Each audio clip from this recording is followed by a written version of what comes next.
Hola, ¿qué tal? ¿Cómo están todas? Bienvenidas a otro episodio más de La Aquelarra, el podcast de brujas, chismes y literatura. Nosotros somos Fernanda. Y yo soy Miranda. Y en esta ocasión vamos a dar la bienvenida a las Libra, el signo de la balanza. ¿Y de qué más vamos a hablar, Miranda? También en el caldero de películas hablaremos de White Lotus, una serie exclusiva de HBO que ha dado mucho de qué hablar porque justamente expone los personajes con complejo de White Savior, la injusticia y cómo la gente con dinero puede llegar a ser muy cruel. Sobre todo si no patrocinan podcast como La Aquelarra, por supuesto. Pero primero vamos a hablar de básicamente a lo que venimos a La Aquelarra, que es compartir entre nosotras, ¿no? Como lo que sentimos y lo que nos pasa. Y quiero empezar con un par de versos de esta poeta nacida en Odessa a finales del siglo XIX, Ana Akhmatova, muy famosos, que dicen: cuando escuches el trueno, me recordarás y tal vez pienses que amaba la tormenta. Y bueno, no voy a hablar del poema porque no vengo a hablar de eso, sino de lo que nos evoca y de lo que me evoca a mí, en lo que me hace pensar y cómo se relaciona esto con lo que he estado viviendo últimamente.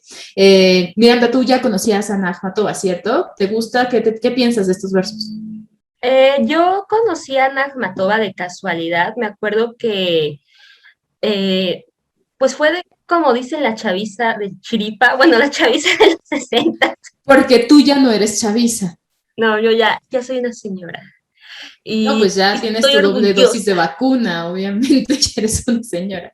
Ajá. Y me acuerdo que en la universidad yo fui a imprimir bueno, a sacarle copias a un libro y entre las copias que saqué había en la parte, ya es que algunas hojas se reusan.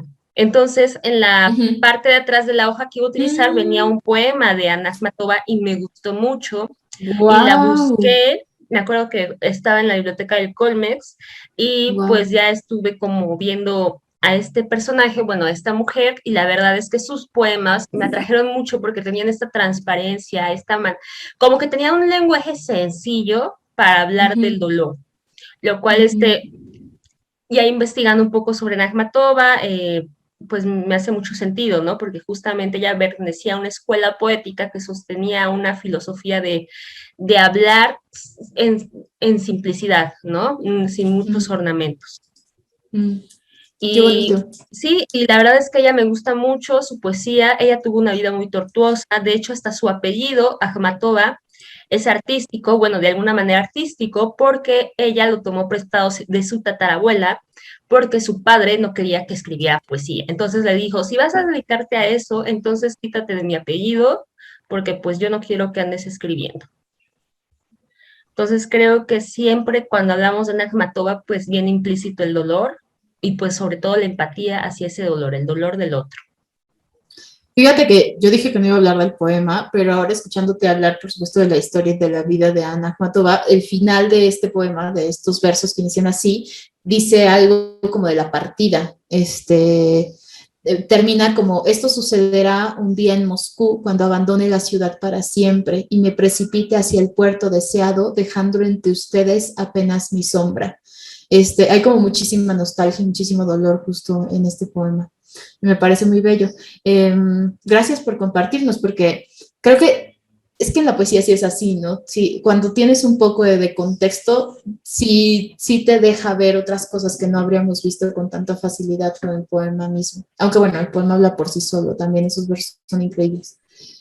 Y bueno, yo lo que quería retomar, un poco hablando justo del dolor, me gustan mucho estos versos porque hablan del recuerdo, y el recuerdo, pues claro, si hay recuerdo es que no está, ¿no? Es algo que no está o que ya no está o que no puedo tener en ese momento, ¿no? Y como que esa nostalgia entre recordar algo y dejar ir algo, es como una sensación que me tiene invadida en estos momentos de la vida. Y yo no sé si es que se acerca el otoño, si es que está acabando el año, si es que llueve todos los días, si es que el verano de esta ciudad me está dejando cansada, si son los huracanes. Olaf. Eh, El huracán Olaf. puede ser que se habla, hasta tiene nombre. Eh, pero no sé, me hace preguntarme qué va a pasar cuando, cuando sienta esto, ¿sabes? Como cuando escuche la tormenta y tenga que recordar a alguien o que algo me recuerde a alguien, como la sensación de que alguien se ha ido para siempre, alguien que amas profundamente. Y no sé, eso me tiene muy nostálgica. Pienso que en realidad nunca he tenido esa experiencia. No sé tú, Miranda, ahorita nos cuentas, pero quizá la persona, o sea, la muerte más cercana que he tenido en mi vida ha sido la de mi abuelo paterno, que murió hace algunos años. Y aún así, me parece que tampoco fue tan profunda y que mis lazos o mis ligas emocionales, todas están bien, están vivas, están sanas, pero no dejo de pensar también en lo efímera que es la vida y en lo rápido que puede pasar algo de un segundo a otro, ¿no? ¿Qué piensas tú? Eh, Esto se tornó muy serio repentinamente. Perdón, perdonen Está compañeras, bien. perdón, Eh, perdonen la intensidad. pues no, o sea, yo sí se murió alguien muy cercano cuando estaba justamente en la universidad.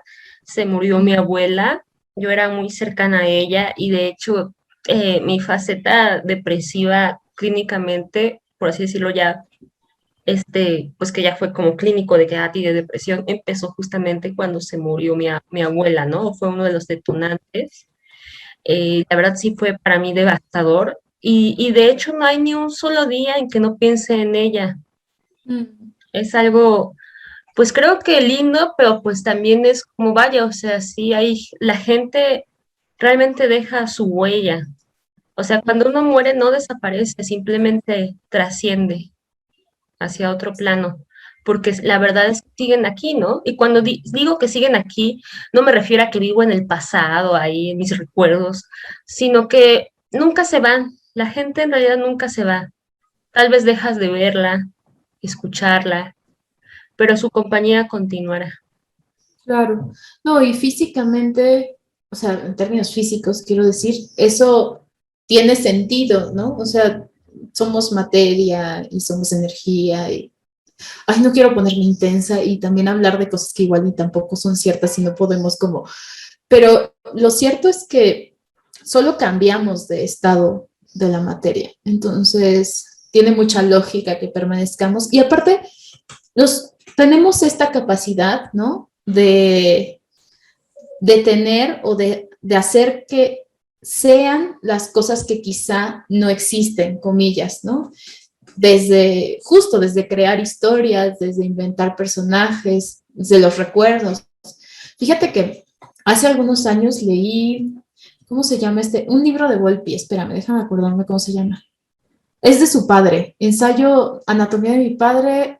Ay, no me acuerdo. Ahorita nos acordamos y les decimos. Pero bueno, el asunto es que el libro lo escribe, es básicamente un ensayo y es como un desmenuzamiento de su padre a través de las partes del cuerpo de su papá. Entonces primero empieza a hablar del cerebro en Ay, qué términos muy padre. complejos y habla del cerebro de su papá, de las manos, muy bonito. Y empieza Volpi diciendo, oye, yo soy ateo, ¿no? O sea, yo no creo, yo creo que cuando te mueres, ya está. Y lo único que me queda a mí, que no creo en nada, es creer que lo que permanece es esto que escribo. Entonces, quiero escribir para no olvidarlo, ¿no? Este, y nada, pensaba en eso ahora que decías esto. Pero bueno, ya, porque sí se puso muy serio. Regresemos a Olaf y el huracán. Regresemos a la fiesta del huracán. No, pero en realidad de eso quería hablar en esta sección hoy, ¿no? Como qué es lo que somos, como cuando la tormenta pasa, qué pasa con los que nos quedamos aquí, con los que estamos bien, bien, ¿no? ¿Qué somos aquí, ¿no? Cuando hay tantas vidas que de pronto cambian de estado y se desvanecen, no sé. Ando sensible en ese sentido y quería compartirlo en la que la, en Está bien, este. este es tu espacio seguro, Fernanda. Muchas gracias, Miranda. Siempre me siento cobijada a tu lado. Y el de Ah, ustedes también. Cuéntenos también si, qué sienten, qué sienten en relación a la muerte, qué pasa después o qué no pasa. ¿Cómo mantienen vivas a las personas que aman? Que esa es la cosa que me estoy preguntando en este momento de mi vida. Pero bueno, Miranda, cuéntanos. Vamos a pasar a la siguiente sección. sí. Ahora en nuestra sección de brujas vamos a hablar de Malinalxochitl. ¿Por qué? Porque en estas fechas patrias me gustaría hablar de una de las primeras brujas mexicanas.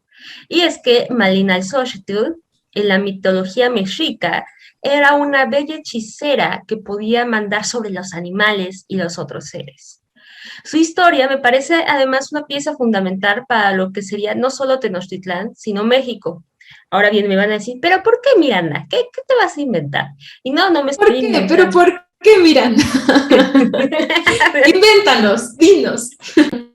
Bueno, esto se debe a que el pueblo mexica, cuando está en búsqueda de Tenochtitlán, estaba siendo principalmente guiado por dos deidades. Estas vendrían siendo Huitzilopochtli junto con su hermana Malinalxóchitl. Ahora bien, cuando sucedió esta como profecía, por así decirlo, de que se iba a fundar la ciudad en donde estuviera un águila comiendo de una serpiente, se realizó una pequeña disputa entre el pueblo mexica y hubo quienes decidieron irse con Huitzilopochtli, que vendría hacia ese lugar que vendría siendo Tenochtitlán, donde estaba la águila comiendo la serpiente, y otros irían con Malinalxóchitl y se irían a lo que actualmente se conoce como Malinalco. Pero la disputa que a mí me interesa y que digo que es como una pieza fundamental de lo que hoy conocemos como México es que justamente los mexicas recalcan que dicha disputa en el pueblo se debió justamente a la figura de Malinalxóchitl, porque ella era una mujer hechicera. Entonces muchos de los que decidieron rechazarla para ir con su hermano, en realidad solo la detestaban o sentían aversión a ella porque era una mujer poderosa, ¿no? Entonces creo que esto es El como una... patriarcado metido hasta los tuétanos desde el inicio de los tiempos en todas las culturas de la existencia. No, no en Sí, todas, pero en este menos. entonces creo que esta es una parábola muy importante cuando justamente hablamos de que esto es un elemento de lo que fundó lo que vendría siendo México en su totalidad, ¿no? Como desde sus inicios había, pues, no solo esta huella del patriarcado, sino esta visión de la mujer como horrible, ¿no? Y vaya, ya sacando a colación, Marinalco actualmente es conocido por ser un lugar donde viene mucha gente que se cultiva en esto de las artes, pues, ¿cómo decirlo? Pues sí, muchos brujos hay en Marinalco, pero toda esta herencia proviene justamente de aquí, de Marinalxóchitl. Pero justamente yo les quería contar como este origen para que observemos cómo desde el inicio de los tiempos han existido mujeres poderosas. Sin embargo, estas han sido vistas rechazadas por las propias personas, ¿no? Oye, pero es curioso y compleja, y creo que pasa, o sea, no pasa solamente, pasa en todas las culturas, que hay como una,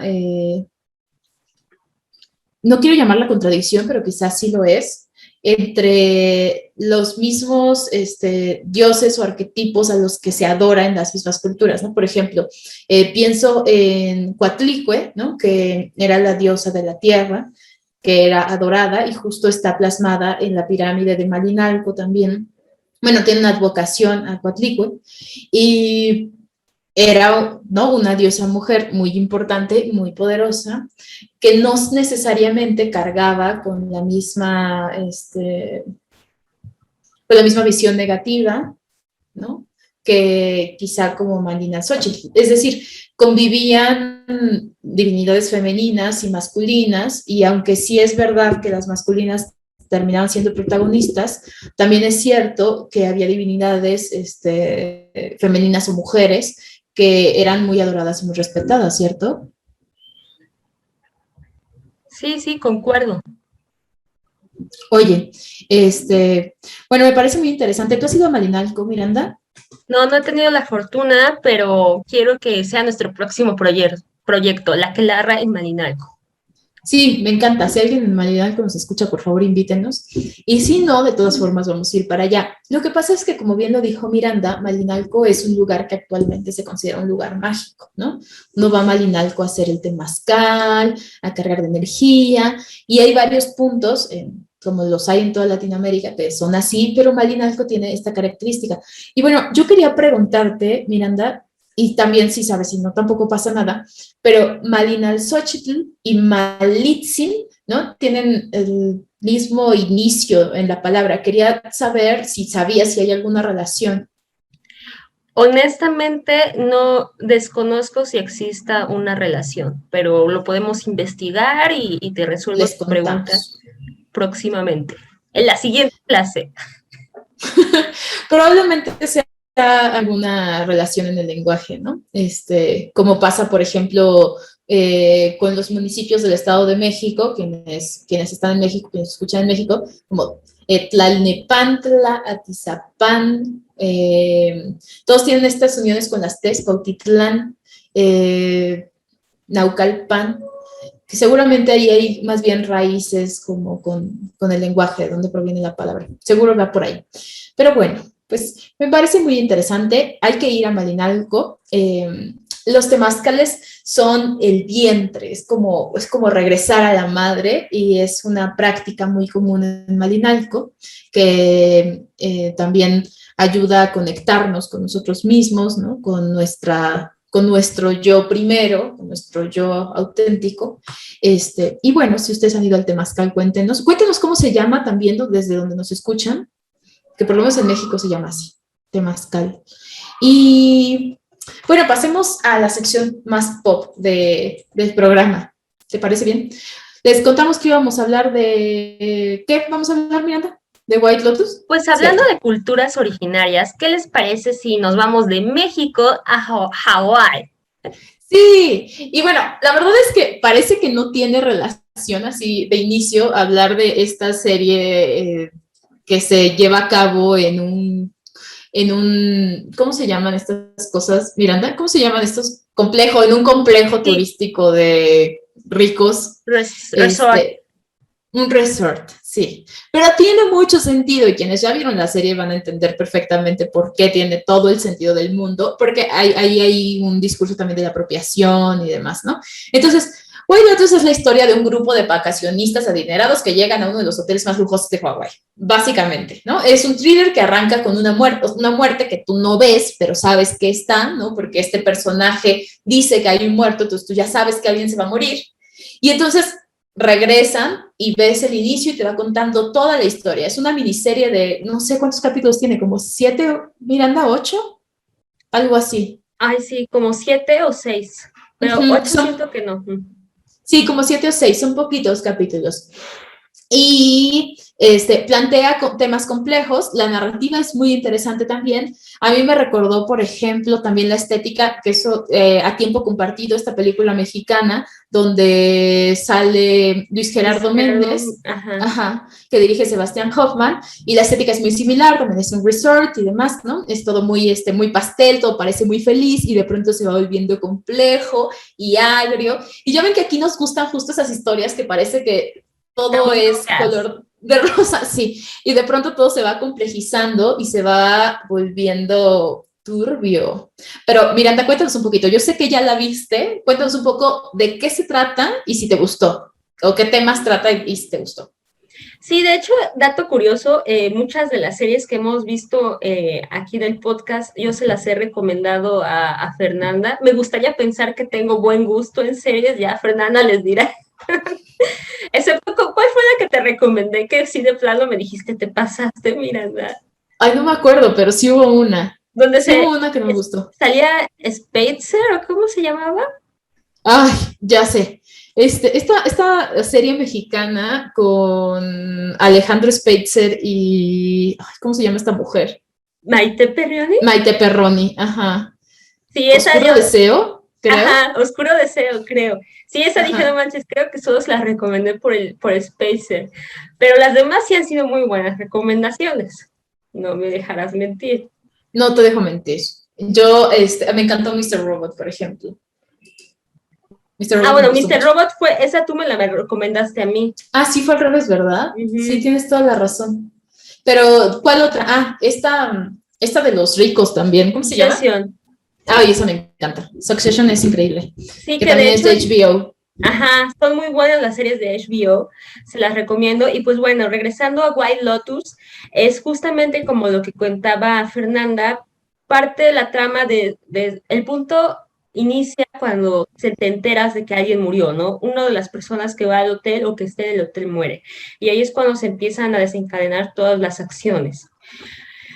Ahora bien, hay varios puntos que me gustaría tocar de la serie, pero sobre todo creo que uno que particularmente me llamó la atención fue cómo se aborda el tema del Me Too en mujeres que vienen o provienen de sectores privilegiados, ¿no?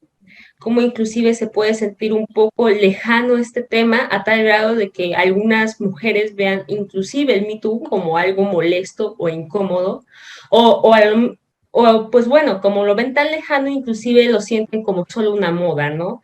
Más allá de realmente como un movimiento político, pues que tenía que surgir porque si no, pues es terrible, ¿no? La situación. Sí, y me parece que hay una pequeña línea, justo hablando del Me Too y de este personaje femenino que es directora de una empresa así como importantísima, eh, que también hay ahí como una línea entre lo tomo porque me conviene tomarlo y salir al tema, pero no quiero que me relacionen con eso, ¿no? Tiene una conversación este personaje del que está hablando Miranda con otro personaje más joven, que no necesariamente viene de una familia adinerada, y me parece, y se molesta por un artículo que esta chica escribe, porque esta chica es periodista, ¿no? Y entonces no le gusta que le involucren en este tema, pero al mismo tiempo creo que se vislumbra que para esta mujer termina siendo como Marketing, ¿no? políticamente bueno para ella, ajá, todo este asunto del Me Too. Entonces, es muy interesante porque si les molesta, quieren estar lejos de eso, pero mientras les resulte conveniente también, ¿no? Hay como una cosa de, bueno, nos vamos a acercar. Y luego también está esta otra parte de la que Miranda va a hablarles mejor que yo, pero este, me dio mucha risa, ¿no? Como la ofensiva de ahora los hombres blancos, heterosexuales, están muy expuestos, ¿no? Sufren mucho, nadie los entiende porque todo el mundo está hablando de ellos. Está en contra de ellos, más bien, Todo el ¿no? mundo está en contra de ellos, son vulnerables. Ahora resulta que son la parte vulnerable, ¿no? Que es que es esto que es como el racismo inverso, por ejemplo, ¿no? O pensar que el feminismo es como el machismo. Todas esas cosas se ven muy claramente a lo largo de esta historia. Y bueno, están los personajes jóvenes, las dos mujeres jóvenes, ¿no? Miranda, son muy interesantes. ¿Qué pensaste de ellas? Sí, a lo largo de la serie también nos encontramos con dos personajes femeninos, unas mujeres jóvenes que parece ser que son universitarias, y que justamente son por ellas que uno se familiariza con ciertos términos que actualmente están muy popularizados en Twitter, como lo que es la cancelación, el privilegio, y ellas de alguna manera al criticarlo o al abordarlo cuando hablan mal de los padres de una de estas chicas, pues se expone. Pero lo que a mí me gusta mucho de esta dupla de mujeres es que justamente nos muestra lo que está sucediendo actualmente en ciertas esferas, donde en estos lugares donde más se discute de estos términos es donde más suceden ciertos tipos de desigualdades, ¿no? Entonces lo que estamos viendo es como esta paradoja, no solo teórica, sino también hasta práctica, y que hasta quienes hablan del oprimido, pues son opresores, ¿no? Y cómo el oprimido, cuando quiere ayudar, también puede volverse opresor, ¿no? Porque si viene desde este lugar, desde el lugar de te ayudo, ¿no? No desde un lugar de igualdad, sino siempre desde que te colocas en el lugar de ayudar, del que ayuda, ahí hay ya también un discurso que te hace, que te pone automáticamente como superior, o que tú te pones automáticamente como superior del otro, porque el otro o la otra necesita de tu ayuda. Entonces, es muy peligroso. Y fíjate que, por ejemplo, pasaba con los intelectuales, En la época en que empezó la burguesía a ser educada y demás, me acuerdo hay un nombre que se le da al círculo de intelectuales donde justamente estuvo, espérame. Virginia Woolf. ¿Recuerdas el nombre de ese grupo?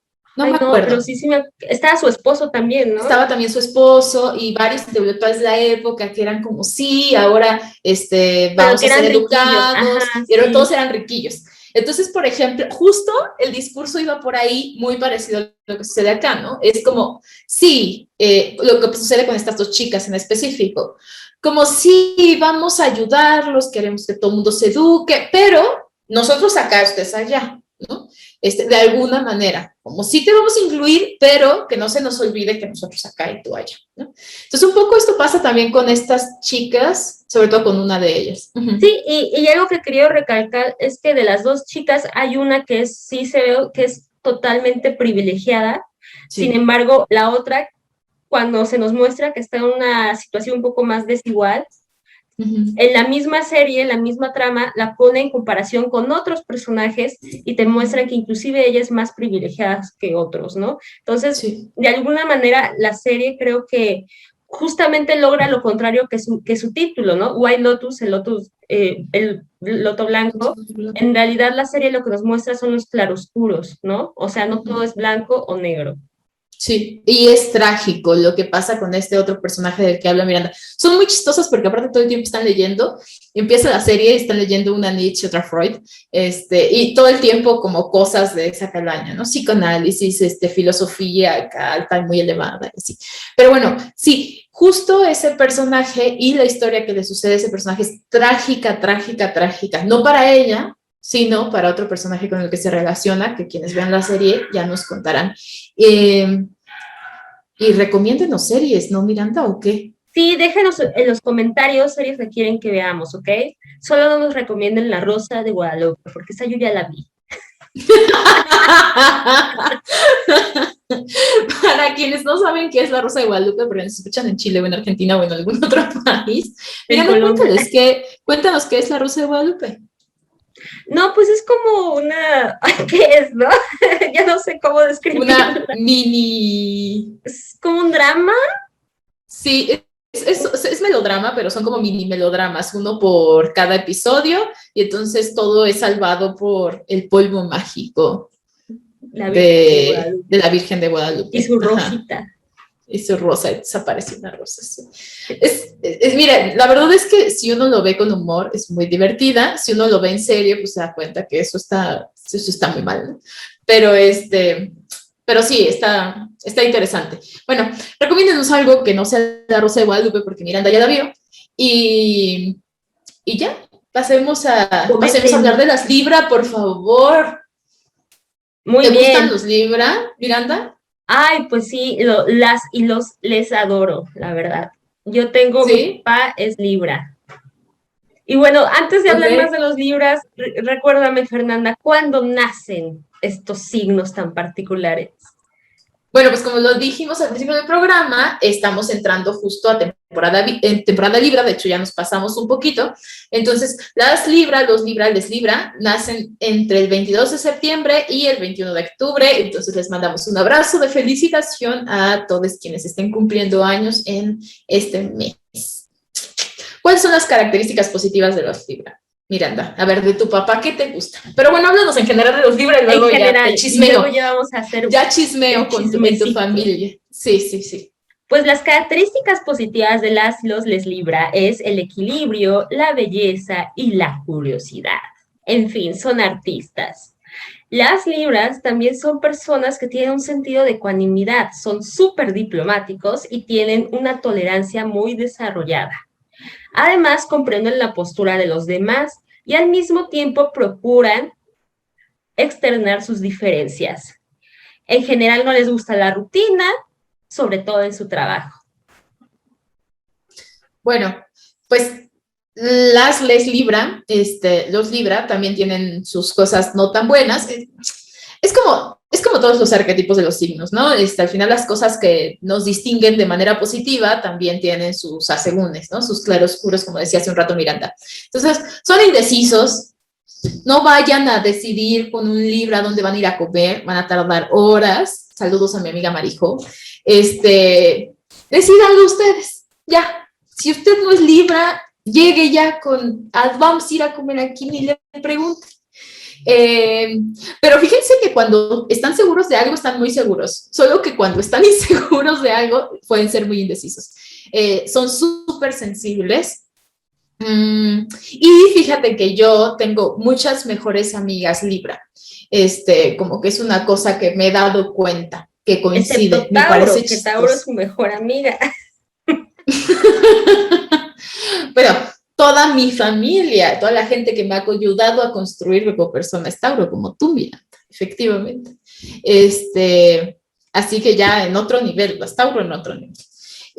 Pero sí, muchas de mis mejores amigas son Libra, no todas, pero muchas de ellas son Libra, y me parece un signo súper bonito, con el que no siempre me resulta fácil trabajar, pero que siempre me resulta padre hablar, ¿no? Como compartir con ellas como lo que me pasa y lo que les pasa a ellas también. Me parecen gente muy interesante, como muy capaz de mirar más allá de ellas.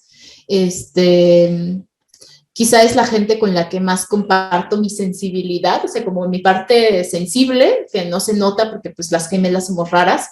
Mi parte sensible la comparto muy bien con mis amigas Libra, me parece. Y ya, ¿tú cómo lo vives? Cuéntanos el chisme. Pues en Libra yo veo muchas características reflejadas, por ejemplo, en mi papá. Una de ellas es que les gusta mucho las cosas exclusivas, finas, por así decirlo. Por ejemplo, mi papá es muy devoto a los perfumes, pero a perfumes caros, inclusive raros. Una vez se compró uno árabe que la premisa de este perfume era que olía a cigarro. O sea, como, no sé, algo, porque luego le dijo, oye, huele así, ¿quién fumó? Y dijo, no, es mi perfume, pero al parecer tenía carbón o no sé qué cosa, o sea, perfumes realmente raros, exquisitos, así le dice él. Entonces, y justamente es esto lo que caracteriza un poco a los Libra, que les gusta lo lujoso, y creo que hasta se enorgullecen de que tengan gustos hasta estrambóticos. Pero, ajá, creo que los lujos, o sea, por ejemplo, los Tauro también son muy de la materialidad y de que les gusta también la buena vida y así, pero justo la diferencia entre los Libra y las Tauro, tú dime qué piensas, es que las Libras se conectan con las cosas desde esta cosa sí de Vanidad, ¿no? exclusivo, como de que sea algo único, ¿no? Porque les gusta ser especiales, eso, sentirse especiales y rodeados de cosas especiales. Y en cambio los Tauro también tienen esta cosa como de lo lujoso, pero más bien de lo cómodo, ¿no? Como de con lo que me da comodidad. Y entonces, si el dinero me da comodidad o si esto que me compro me da comodidad, me facilita la vida, de aquí soy. Y hay libros padres, ¿no? Por ejemplo, Anne Rice es Libra, la cantante Celia Cruz era Libra también. Azúcar. Pero en esta ocasión vamos a romper un poco nuestra regla de hablar siempre de una bruja del signo que corresponde, porque nos parecía muy importante hablar de Josefa Ortiz de Domínguez para las que no saben, los que no saben, les que no saben, en este mes, en septiembre, se conmemora la independencia de México. Hay otros países de Latinoamérica donde también se conmemora en septiembre su independencia. Y bueno, queremos hablar de una de las mujeres que luchó en la independencia, porque normalmente no se habla de las mujeres de la lucha de la independencia, y en realidad esta es una señora Virgo, ¿cierto? ¿De quién estoy hablando, Miranda? Estamos hablando de María Josefa Crescencia Ortiz Telles Girón, mejor conocida como Josefa Ortiz de Domínguez. Su cumpleaños fue el 8 de septiembre. Ella nació el 8 de septiembre de 1768 y claro, la forma en la que se le conoce de Domínguez es porque se casó con el que sería corregidor en Querétaro, Miguel Domínguez, durante justamente las conspiraciones de la independencia. ¿Nos cuentas un poquito más, Miranda? ¿Por qué querías hablar de ella? ¿Por qué de Josefa? Pues justamente algo que tenemos mucho en la Aquelarra y que yo siempre recuerdo y que observamos en el primer capítulo era observar y revisar estas características por las cuales una mujer se consideraba bruja. Y creo que Josefa tiene muchísimas por las cuales en el medievo, inclusive en época de la Nueva España, se le hubiera considerado bruja. ¿Por qué? Pues hablamos de un carácter fuerte, de una persona que dice lo que piensa, y pues justamente Josefa Ortiz de Domínguez era así, tanto así que inclusive para su época, cuando no era tan supuestamente tan común la participación de mujeres en la política, pues ella se vio de alguna manera involucrada en lo que vendría siendo pues una rebelión, ¿no? Independencia. Organizaban las conspiraciones ahí en la casa de Y doña fíjate que Josefa en ahora que Querétaro. hablas de sus características de bruja, me acordé que estaba leyendo que los militares o los testimonios que quedan escritos de militares acerca de ella, la definían como, bueno, del texto que leí, de hecho, había como una doble negación a la pobre de Josefa, ¿no? Porque decía que fue documentada por militares con comentarios negativos, como que era agitadora, escandalosa y audaz. Y hay dos cosas interesantes, ¿no? Primero, quien escribió este artículo, pues asume también que agitadora, escandalosa y audaz son comentarios negativos. Y la otra es que seguramente los documentos que quedaron inscritos sobre su personalidad a través de militares, pues era una mirada claramente machista, ¿no? De cómo no debe comportarse una mujer de sociedad, ¿verdad? Entonces, me parece eso interesante y ahora que hablabas de la bruja me acordé de eso. Y bueno, ya para terminar de hablar de Josefa y para terminar el programa, solo quería acotar, y a lo mejor tú les puedes extender un poco más, Miranda, que en realidad Josefa fue tan importante para la lucha de independencia de este país que la conspiración en la que, o sea, que los descubrieron, cuando descubrieron que estaba conspirando, ella fue la que ayudó a que se adelantara el famoso grito de independencia, ¿cierto, Miranda? Sí. ¿Quieres contarles un poquito más o les cuento yo? Tú cuéntales, Fernanda. Ay, muchas gracias, de veras. No, básicamente ella mandó el mensaje para que le dijeran a Allende que los habían descubierto, que habían descubierto las conspiraciones. Con un tacón, ¿no? Está así taconeando así, porque la habían encerrado en su casa, su marido la encerró. La historia con el marido es interesante porque, claro, le avisaron a él, le dijeron, oye, ¿qué onda? ¿No? Ahí se están haciendo aquelarras y pues no está chido. Que no eran aquelarras porque no eran solo mujeres, pero bueno, esa es otra historia. Y entonces le dijeron, pues pon orden, ¿no? Ahora sí que ordena a tu mujer.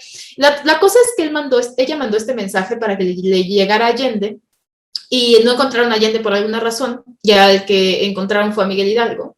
Y entonces le dieron este mensaje, se adelantó la lucha de independencia, bla, bla, bla, y a Josefa la encerraron en el convento, la separaron de sus hijos, pues por supuesto que de su marido, y tuvo a su último hijo, su hijo más chico, justamente en el convento.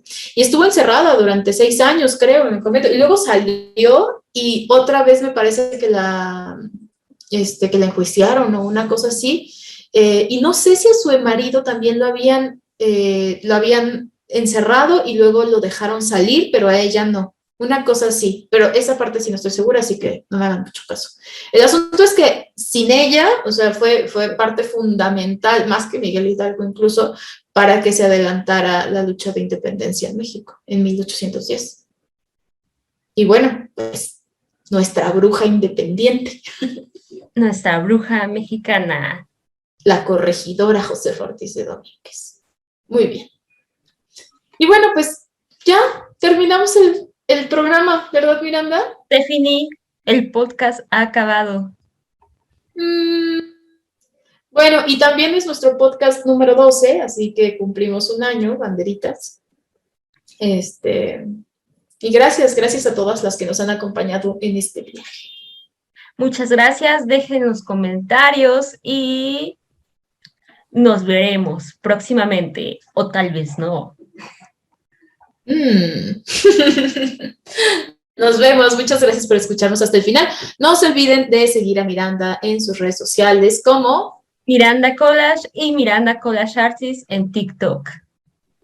y de seguir a La Aquelarra en Spotify y en YouTube como La Aquelarra. La Aquelarra. Nos vemos. Gracias. Bye bye. Bye.